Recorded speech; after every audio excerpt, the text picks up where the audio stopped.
Mi a kedvenc ételetek? A fajta töltött káposzta, rántott kusi. Elfoglaltok, itt van nálatok? Igen. Képzeld, de kirobott az Instából. Ez fasza. De az a lényeg, hogy fel kell hívni egy embert. Azt, aki szerinted egyből kitalálnász. Ja, hogy ki is kell találni, senki nem tudja. Kristóf, itt vagyunk, vizit mi is, csávó megkérdezte, hogy mi a kedvenc ételem, és ki kell találnod.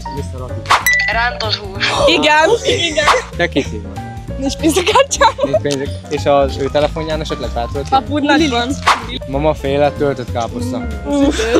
És azt így szerintem ki fogjuk találni? Nem. Szeretek enni, tehát tudja nem találja ki. És ő kicsoda? Legjobb barát. És ő kicsoda? Ő is barátnőm. Barátnő. Amúgy az féltéken lennék. Nem is van más. Ja, csalják egymást. Jó vagy vele?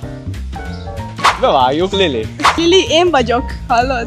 Szívem, segíts, itt vagyunk a nagy templomnál, és a vizit mi is Palit megállítottak. Ki kéne találnod, mi a kedvenc kajám? Amúgy a lángos, az egyik. Lángos. Az is jó.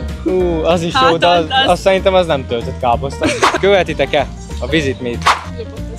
Elhisszük neki, hogy kidobta? Nem hisszük el neki. A Visit Me applikáció le van töltve van. Ezért már le van töltve az applikációt, kapsz 2 kártyát is. Jelöld meg kommentben, akit felhívtál volna.